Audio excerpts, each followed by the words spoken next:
Salut tout le monde. Il s'agit de la chaîne Encyclopédie.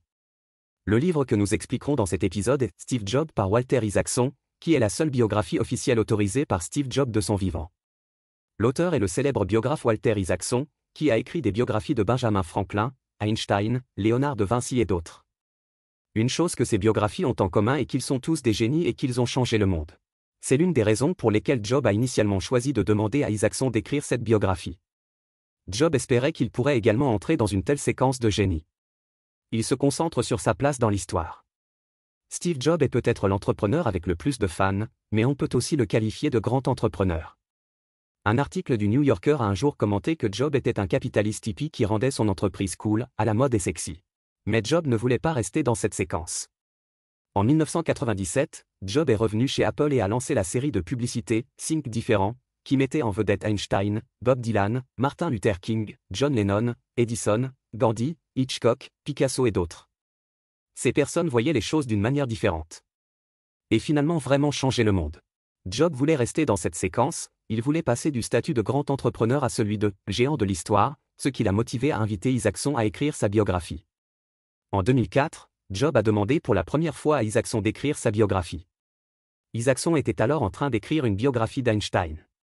Il estimait que Jobs se prenait trop au sérieux et a donc décliné la demande. 5 ans plus tard, la femme de Jobs est revenue voir Isaacson, et Isaacson a appris que Jobs lui avait demandé d'écrire sa biographie en 2004, juste avant sa première opération contre le cancer. Au cours des 5 années suivantes, Jobs a lutté contre le cancer tout en lançant des produits miraculeux les uns après les autres. Après que Steve Jobs ait souffert d'un cancer, les produits Apple sont entrés dans la phase de développement la plus fulgurante, comme l'iPod mis à jour et l'iPhone qui a réinventé le téléphone. Ces produits sont comme des sacrifices brûlants de vie. Fin 2009, Isaacson décide d'écrire cette biographie de Steve Jobs. Une fois, j'ai lu un livre, Le héros aux 1000 visages, qui disait que presque toutes les histoires mythologiques du monde ont la même structure, appelée le voyage du héros. La vie de Steve Jobs est un voyage de héros typique. Il a fondé Apple avec ses amis dans le garage de ses parents dès son plus jeune âge, devenant célèbre du jour au lendemain et valant des millions. Ensuite, il s'est rebellé contre ses proches et a été expulsé d'Apple. Au cours des 11 années suivantes, il fonde la société informatique Next, mais les ventes de produits sont limitées. Il a également acquis le studio d'animation Pixar, créant par inadvertance un géant du cinéma d'animation. Puis il est revenu au moment où Apple était au bord de la faillite.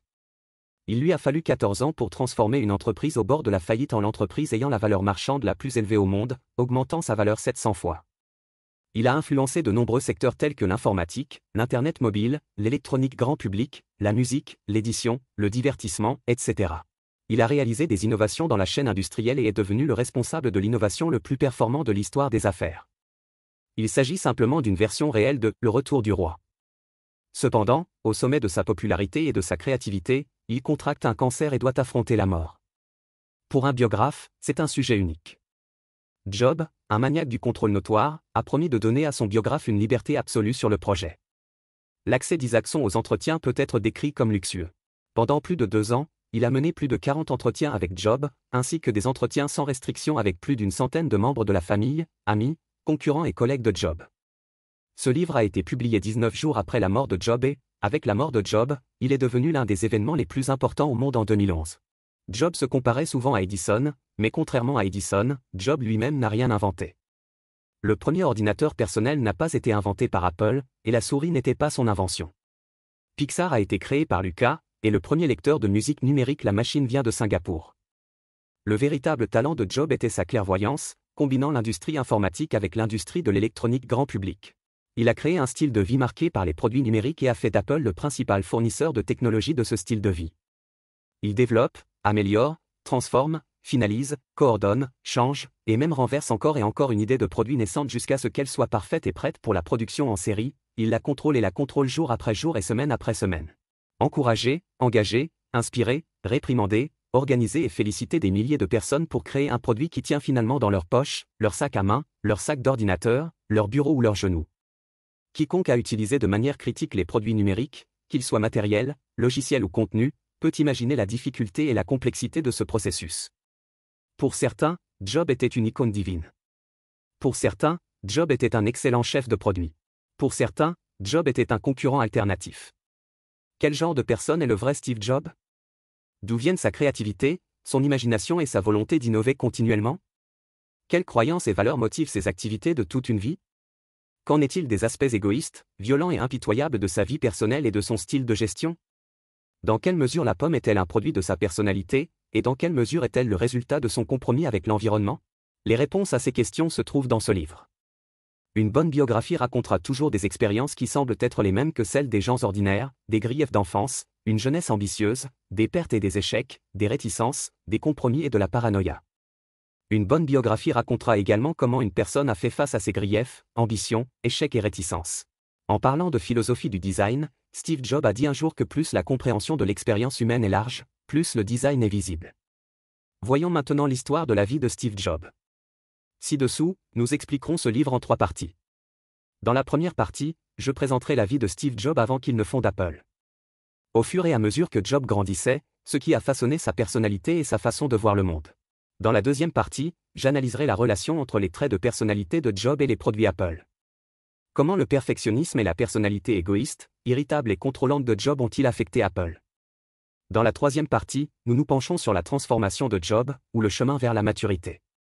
Au cours des 11 années écoulées depuis qu'il a quitté Apple, quels magnifiques échecs Jobs a-t-il vécu et qu'a-t-il appris de ces échecs? Première partie. Bon, passons à la première partie, la vie de Jobs avant de fonder Apple.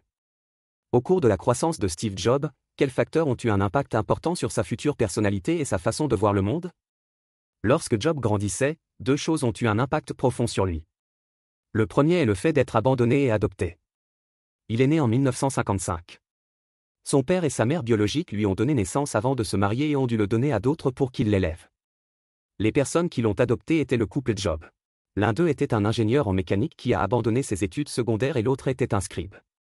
Bien qu'ils n'aient pas été très instruits, ils étaient des parents aimants et dévoués qui faisaient de leur mieux pour donner emploi les meilleurs soins et éducation. Jobs a appris très tôt qu'il avait été adopté.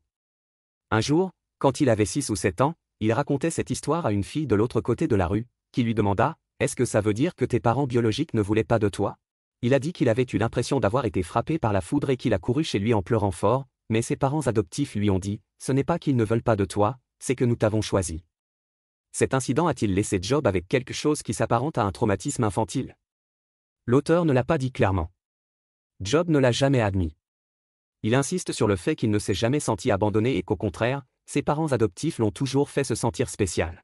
Mais ce sentiment d'abandon et de sélection risque de constituer 2 aspects fondamentaux contradictoires de sa future personnalité. D'une part, il a un fort désir de contrôle, il veut se contrôler complètement, contrôler l'environnement et tout ce qu'il fabrique. D'un autre côté, il se sent spécial et les règles du monde ne s'appliquent pas à lui, donc il ne se laisse pas lier par ces règles. Cela a peut-être accentué sa rébellion et son entêtement. Il aime ses parents adoptifs, mais il est également doué pour les manipuler émotionnellement, en utilisant diverses méthodes pour faire succomber ses parents à sa volonté. Il a insisté pour que ses parents l'envoient au Reed College, une université privée très chère, sans exprimer aucune gratitude et même en refusant de leur dire au revoir. Après un semestre, il a estimé que l'argent de ses parents avait été gaspillé et a décidé d'abandonner l'école, mais il a quand même suivi les cours à l'école. La façon dont Jobs s'entendait avec ses parents constituait également un modèle sur la façon dont il s'entendrait avec les gens autour de lui à l'avenir, y compris ses amis, sa famille et ses collègues. Jobs leur imposerait de nombreuses exigences extrêmes et déraisonnables, et il le ferait toujours. Répondez, abandonnez-vous à sa volonté. À ce stade, une autre chose qui a eu un impact profond sur la vie de Jobs était l'heure et le lieu où il est né et a grandi. En 1960, alors que Jobs avait 5 ans, il a déménagé avec ses parents adoptifs à Mountain View dans la région de San Francisco. Région de la baie de Francisco, où il a passé son enfance. Dans les années 1950 et 1960, la région de la baie de San Francisco était précisément le centre de l'intersection des tendances politiques, culturelles et technologiques de la côte ouest des États-Unis. D'une part, San Francisco est le berceau du mouvement de contre-culture aux États-Unis dans les années 1960. De nombreux mouvements sous-culturels, tels que la musique rock, le mouvement hippie, la conscience écologique et le mouvement anti-guerre, ont tous commencé ici et se sont répandus partout aux États-Unis. D'autre part, Mountain View, en tant que zone centrale de la vallée de Santa Clara en Californie, est le berceau de la culture de l'ingénierie de la Silicon Valley. L'enfance de Jobs a coïncidé avec la transition de la vallée de Santa Clara d'une communauté agricole traditionnelle vers l'industrie microélectronique. À cette époque, les États-Unis, en tant que pays le plus riche du monde, étaient dans leur époque de richesse. L'université de Stanford et l'armée américaine ont investi beaucoup d'argent et de ressources intellectuelles dans cette vallée, et l'économie de toute la vallée se développait rapidement. En 1971, elle fut officiellement baptisée Silicon Valley. Ayant grandi dans un tel endroit, Job a été influencé par la culture de l'ingénierie, il s'intéressait aux mathématiques, aux sciences et à l'électronique et fréquentait divers clubs de geeks depuis son enfance. D'un autre côté, c'était un hippie qui aimait la musique rock, prenait des drogues psychédéliques, vénérait Bob Dylan et les Beatles, abandonnait ses études et partait en Inde pour chercher l'illumination spirituelle. Il a dit que ce qui le motive n'est pas simplement un sens de l'aventure, mais une exploration très sérieuse. Ses mots exacts étaient « J'étais obsédé par l'idée de l'éveil personnel, essayant de comprendre qui j'étais vraiment et comment je m'intégrais dans le monde. » Le voyage en Inde a eu un impact profond sur la vie de Job. Il est retourné aux États-Unis après avoir séjourné 7 mois en Inde et a déclaré avoir vu la folie du monde occidental et les limites de la pensée rationnelle. La pensée rationnelle est une bonne chose, mais vous avez aussi besoin d'intuition, de cette sagesse expérientielle. Isaacson pensait que Job était doué à la fois de la sensibilité technique d'un geek et de la sensibilité artistique d'un hippie. Dans ce monde, certaines personnes aiment l'art et d'autres aiment la technologie. Il existe de nombreuses différences et oppositions entre eux. Job aimait les deux, alors il a construit un pont entre les deux. Cela semble être le destin et quelque chose qu'il a fait intentionnellement. L'une des premières idoles de Job, le fondateur de Polaroid, Edwin Land, lui a dit très tôt que l'intersection de la science et de l'art était le point d'origine de la créativité. Job a utilisé une photo à plusieurs reprises lors des conférences de presse d'Apple. La photo montrait 2 panneaux routiers qui se croisaient, l'un était la route des sciences humaines et des arts et l'autre la route de la technologie, et il se tenait à l'intersection de ces 2 routes. J'espère qu'Apple se tient debout ici aussi. Dans tous les produits Apple, la technologie doit être combinée à un design, une apparence, une sensation, une sophistication, une humanité et même un romantisme parfait. Cependant, Job se trouvait à la croisée des chemins, quelque peu en décalage avec le monde dominant, et était considéré comme un cinglé, voire un fou. Merci à la tolérance et à la protection particulière de la Silicon Valley envers ces personnes.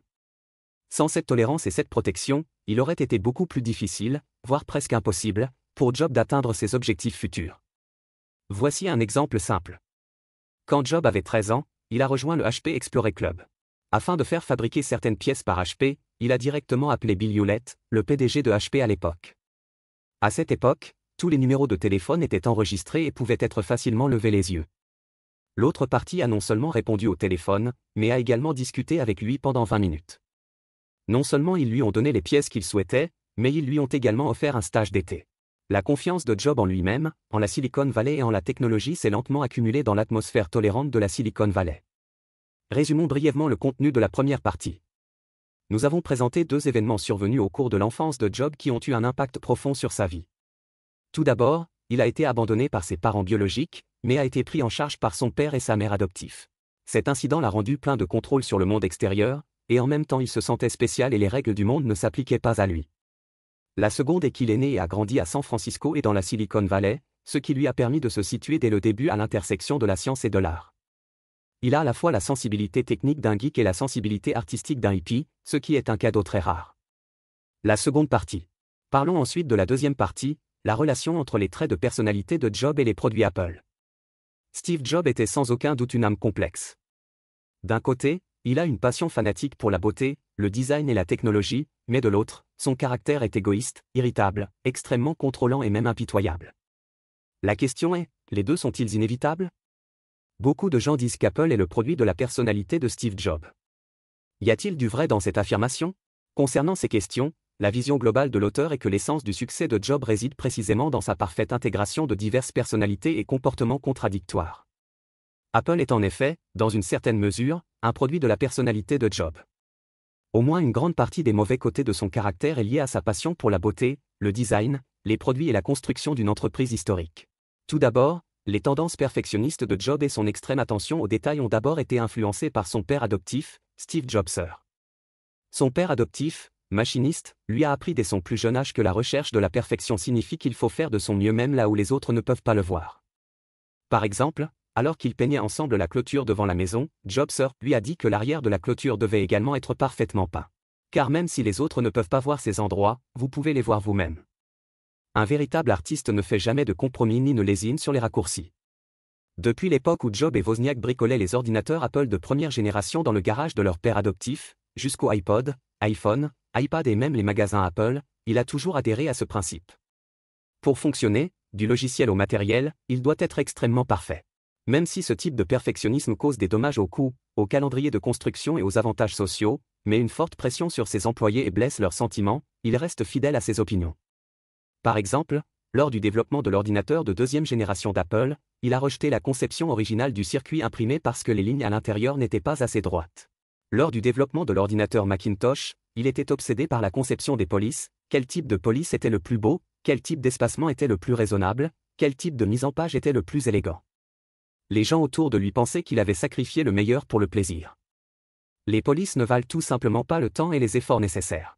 Lors du développement de l'iMac, afin de concevoir le boîtier en plastique parfait, il a emmené l'équipe de conception visiter une usine qui produit des bonbons à la gelée pour apprendre à rendre les couleurs translucides plus éclatantes. Lors de la conception de la décoration des magasins Apple, il a estimé que les parquets en bois clair étaient trop médiocres et il a dû importer une pierre gris-bleu soigneusement sélectionnée. Bien que la même couleur et la même texture puissent être simulées avec du béton pour 10% du coût, il doit quand même utiliser des produits importés.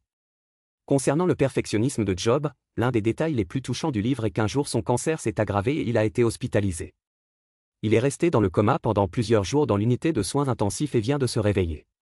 Le médecin a voulu mettre un masque sur lui, mais en fait, il n'aimait pas le masque. Trop moche à porter. Il a demandé au médecin de lui apporter 5 masques différents parmi lesquels choisir. Il détestait également le moniteur d'oxygène attaché à son doigt, le trouvant trop difficile et compliqué, et il a proposé de nombreuses suggestions pour le rendre plus simple. Même lorsqu'il était mourant, il n'a toujours pas changé son fort désir de contrôle et de persévérance dans le design. Le perfectionnisme de Jobs, d'une part, est extrêmement pointilleux sur les créations des autres, et d'autre part, il ne permet pas du tout aux autres de toucher à ses créations. Il avait prévu de n'autoriser que l'ordinateur de deuxième génération d'Apple à disposer de 2 connecteurs d'extension, un pour une imprimante et un pour un modem, mais Wozniak s'y est opposé. Wozniak a fini par installer 8 emplacements d'extension dans l'ordinateur de deuxième génération. Mais à partir du Macintosh, Jobs ne pouvait plus tolérer que des personnes insèrent au hasard des cartes de circuits imprimées dans des connecteurs d'extension et ruinent son design élégant. Son produit doit être un tout, un environnement fermé. Ainsi, non seulement le Macintosh ne disposait pas de connecteur d'extension, mais les utilisateurs ne pouvaient même pas ouvrir le boîtier pour accéder à la carte mère, seuls les employés d'Apple pouvaient l'ouvrir à l'aide d'outils spéciaux. Cette conception a perduré jusqu'à ce jour et est devenue la conception standard des ordinateurs Apple. Microsoft dans les années 1980 et Google ont désormais adopté une approche plus ouverte, permettant à leur système d'exploitation et à leur matériel d'être utilisés par différents fabricants de matériel. Cette approche était autrefois considérée comme un modèle commercial plus efficace. Cependant, Jobs a insisté sur le fait que cette approche ne produirait que des produits de qualité inférieure. Ce qu'il voulait, c'était un contrôle global de bout en bout. Isaacson estime que ce sens des responsabilités obsessionnelles compulsif et holistique découle en partie de la personnalité extrêmement contrôlante de Jobs et en partie de sa quête extrême du perfectionnisme. L'idée que les logiciels d'Apple fonctionnent sur du matériel médiocre d'autres sociétés a donné à Jobs des nuits blanches. De même, il a du mal à tolérer des applications et des contenus non autorisés qui ruinent la perfection des produits Apple. Lorsque le désir de contrôle et de perfectionnisme de Jobs atteint son extrême, un étrange champ de distorsion de la réalité sera créé. Le soi-disant champ de distorsion de la réalité signifie que Jobs possède une aura puissante qui peut déformer la réalité et faire croire à lui-même et aux autres des choses qui sont impossibles à se produire dans la réalité. C'est ainsi qu'Isaacson analyse les origines du champ de distorsion de la réalité. Il croit que Jobs a une conviction inébranlable au fond de son cœur, il y a des personnes dans ce monde qui sont très spéciales, comme lui-même, Einstein, Gandhi, etc. Ils sont choisis et inspirés par Dieu, donc les règles du monde réel ne s'appliquent pas à eux et ils peuvent les ignorer ou en créer de nouvelles. Ainsi, lorsque la réalité était incompatible avec les souhaits de Jobs, il l'ignorait. Il y a de nombreuses années, lorsque sa fille Lisa est née, il ne voulait pas être père, il a donc refusé de reconnaître Lisa comme sa fille et a refusé d'assumer les responsabilités d'un père. Des années plus tard, lorsqu'on lui a diagnostiqué un cancer pour la première fois, il n'a pas non plus voulu affronter la réalité et a refusé de consulter formellement un médecin. Au lieu de cela, il a essayé une série de thérapies alternatives peu fiables, ce qui a finalement aggravé son état. Situation hors de contrôle. Même dans ses petits actes de rébellion habituels, comme ne pas porter de plaque d'immatriculation sur sa voiture ou se garer sur une place de stationnement pour personnes handicapées, il se comporte comme s'il n'était absolument pas contraint par les règles et la réalité. Vous pourriez penser que ce qu'on appelle le champ de distorsion de la réalité n'est qu'une belle façon de dire l'impolitesse et les mensonges de Jobs. En fait, bon nombre de nos réalisations scientifiques et technologiques actuelles n'étaient au début qu'un dessin, une idée ou une histoire. Il s'agit simplement de raisonner ou de raconter une possibilité d'une certaine manière, mais comme cela ne s'est pas encore produit, ce n'est qu'une histoire.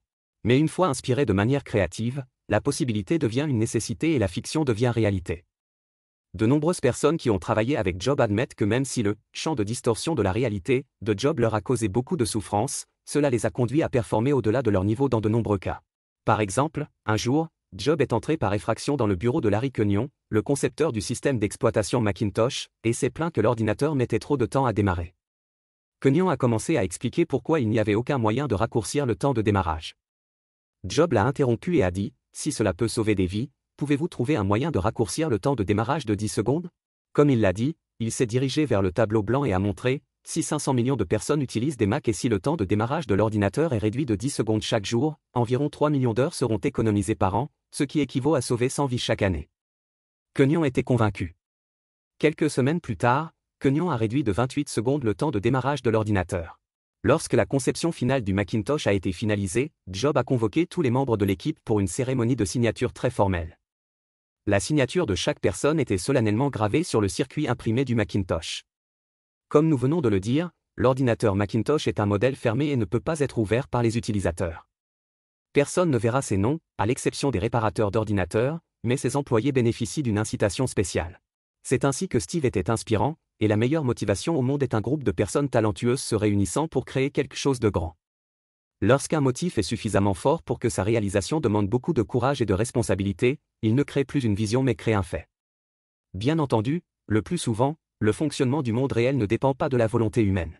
Après le décès de Job, Isaacson a mentionné un jour un détail, disant qu'à la fin de l'écriture du livre, Job a dit qu'il savait qu'il y avait certains contenus dans le livre qu'il n'aimerait pas, mais ne vous inquiétez pas, il le relirait. Un an plus tard, Isaacson se sentit soudain soulagé.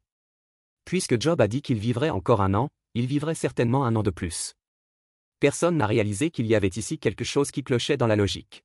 De même, le « champ de distorsion de la réalité » de Job n'a pas pu inverser le déclin du marché du Macintosh. Bien que le Macintosh soit conceptuellement plus avancé, comprenant un système d'exploitation à interface graphique de premier plan et les avantages du fonctionnement de la souris, il n'avait pas suffisamment de mémoire, n'avait pas de disque dur intégré et fonctionnait très lentement. De plus, Job n'aimait pas les ventilateurs et pensait que les ventilateurs augmenteraient le bruit de l'ordinateur, de sorte que le Macintosh n'avait pas de ventilateur et avait une mauvaise dissipation thermique, provoquant un dysfonctionnement de nombreux composants. Par conséquent, bien que l'ordinateur Macintosh ait été très populaire lors de sa première sortie, après que les utilisateurs ont découvert ses défauts, le Macintosh a progressivement perdu le marché et a perdu face au système Windows de Microsoft. Bien que Windows ne soit pas aussi avancé techniquement que Mac, Microsoft est plus ouvert et plus orienté vers le marché et a conclu des alliances avec Intel et divers fabricants de PC. La performance du Macintosh sur le marché a intensifié le conflit entre Job et le conseil d'administration d'Apple. Finalement, Job a été expulsé de l'entreprise par le conseil d'administration et a quitté Apple qu'il avait fondé. Pour résumer brièvement le contenu de la deuxième partie, nous avons parlé de la passion passionnée de Job pour la beauté et le design, de ses tendances perfectionnistes et de son fort désir de contrôle, et de la manière dont tout cela a créé son « champ de distorsion de la réalité ». Ce « champ de distorsion de la réalité » peut parfois donner lieu à de grandes réalisations, mais parfois il l'amène aussi à prendre de nombreuses décisions irrationnelles, entraînant même des conséquences désastreuses, notamment son expulsion du conseil d'administration d'Apple. La troisième partie. Nous entrerons ensuite dans la troisième partie, la transformation des emplois, ou chemin vers la maturité.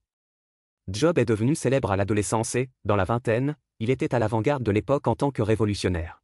Les 11 années qui ont suivi son départ d'Apple ont été pour lui 11 années de silence, qu'il s'agisse de Next qu'il a lui-même fondé ou de Pixar, qu'il a ensuite racheté à George Lucas, il n'a réalisé aucune réussite. Ce n'est qu'à l'âge de 40 ans, en 1995, que les choses changent. Tout d'abord, Toy Story, le premier long-métrage d'animation en 3D produit par Pixar, est sorti et est devenu le film le plus rentable de l'époque. L'année suivante, Apple a acquis Next et Job a profité de cette opportunité pour revenir chez Apple et mettre le pied sur une montagne plus haute dans sa vie.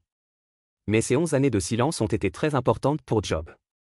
Les mots originaux d'Isaacson étaient « Son grand succès ultérieur n'était pas dû à sa démission chez Apple, mais à ses magnifiques échecs après sa démission. » Alors, quels magnifiques échecs Job a-t-il vécu, et qu'a-t-il appris de ces magnifiques échecs ? Parlons d'abord de son expérience chez Next. Après avoir quitté Apple, Job a fondé Next. Dans cette nouvelle entreprise, Job a enfin pu libérer tous ses instincts naturels.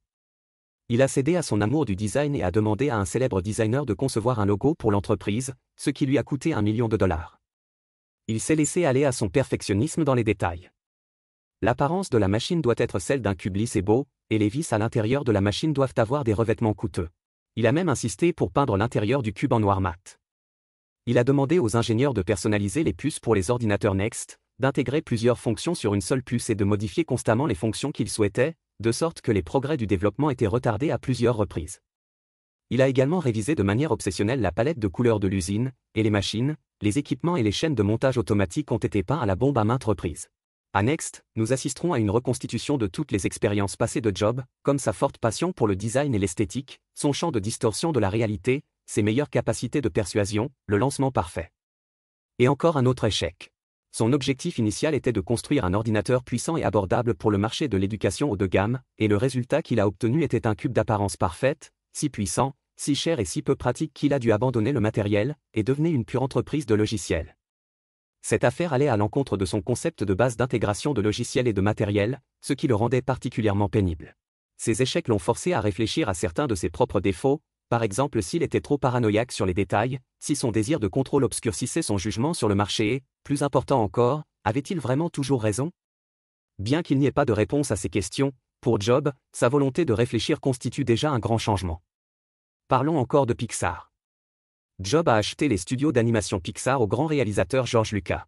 À cette époque, l'activité principale de Pixar consistait à vendre un logiciel appelé Pixar Randeman, et elle recherchait également un ordinateur d'imagerie haut de gamme capable de produire des animations, intégrant logiciel et matériel, conformément à la philosophie cohérente de Job. Cependant, l'activité de recherche informatique de Pixar a échoué et les autres entreprises n'ont eu aucun potentiel de croissance continue. Pendant 10 ans, elle n'a pas pu joindre les deux bouts, comptant sur Job pour rédiger des chèques personnels pour maintenir ses opérations normales. Jusqu'à la sortie du long-métrage d'animation 3D Toy Story. C'est chez Pixar que Job a appris à restreindre dans une certaine mesure son désir de contrôle et à donner au personnel créatif la liberté d'être créatif. La façon dont Catmull, le leader spirituel de Pixar, gère ses employés a probablement eu une certaine influence positive sur lui.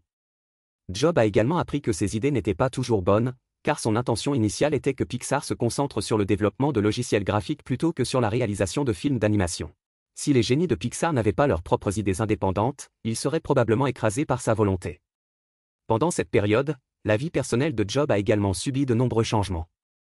Son mariage avec Lauren Powell lui a apporté une stabilité émotionnelle. Il a retrouvé sa mère et sa sœur biologique et a dans une certaine mesure réparé sa relation avec Lisa, la fille qu'il avait abandonnée. Pendant ce temps, Job est devenu plus patient, a appris à restreindre son désir de contrôle et est devenu meilleur dans son travail avec les autres. C'est un élément très important pour le succès futur d'Apple. Prenez l'App Store, par exemple. Job a d'abord refusé de l'ouvrir à des développeurs extérieurs. Il ne voulait pas que des tiers développent des applications pour l'iPhone, car cela pourrait infecter l'iPhone avec des virus ou nuire à son intégrité. Mais il s'est vite rendu compte qu'il avait tort et a trouvé un moyen d'avoir le meilleur des deux mondes, permettre aux développeurs externes d'écrire des applications, même pour leurs concurrents, comme Kindle, mais les développeurs devraient suivre des normes strictes et être testés par des experts. Apple avec approbation et ne peut être vendu que via l'iTunes Store. Cette approche maintient l'ouverture tout en garantissant suffisamment de contrôle pour protéger l'intégrité de l'iPhone et la simplicité de l'expérience utilisateur. La raison pour laquelle Apple est devenue l'entreprise la plus valorisée au monde n'est pas parce que Job a créé d'excellents appareils tels que l'iPod, l'iPhone et l'iPad, mais parce que Job a créé un nouvel écosystème basé sur ces appareils. En bref, le succès d'Apple au cours des 10 années suivantes n'est pas seulement dû à une compréhension précise de l'esthétique publique et de l'ère du temps, mais aussi à un certain degré de patience, de coopération et de concession qu'il a appris en exil. C'est tout pour la troisième partie. L'expérience de Job dans la création de Next et l'acquisition de Pixar après son exil par le conseil d'administration d'Apple a été le point le plus bas de sa vie, mais ce sont ces expériences ratées qui l'ont remodelé et l'ont aidé à obtenir un plus grand succès après son retour chez Apple. Enfin, résumons le sujet de ce livre. Tout d'abord, nous avons parlé du statut d'adoption de Job et de la façon dont la région de la baie de San Francisco, où il est né et a grandi, l'a initialement placé au carrefour de la technologie et de l'art. Ensuite, nous avons parlé de l'expérience de Job lors de la création d'Apple, en particulier lors du développement de l'ordinateur Macintosh, et avons observé le lien entre la personnalité complexe et extrême de Job et les produits qu'il a créés. Il y a un très mauvais côté dans sa personnalité, mais ces côtés sombres ne sont pas isolés, mais sont étroitement liés à sa passion pour la beauté, le design, les produits et la construction d'une entreprise historique. Son impatience fait partie de son perfectionnisme, tandis que sa dureté est l'autre côté de sa motivation, et son champ de distorsion de la réalité peut forcer les gens à accomplir des tâches impossibles. Enfin, nous discutons des échecs que Job a connus au cours de ses 11 années d'exil et de la manière dont il a évolué pour devenir un chef d'entreprise véritablement mature. C'est la fin de ce programme, quelles sont vos différentes opinions à ce sujet? Bienvenue à laisser un message pour discuter avec tout le monde. Et, si vous aimez notre chaîne, abonnez-vous à nous. Ah, n'oubliez pas de l'aimer.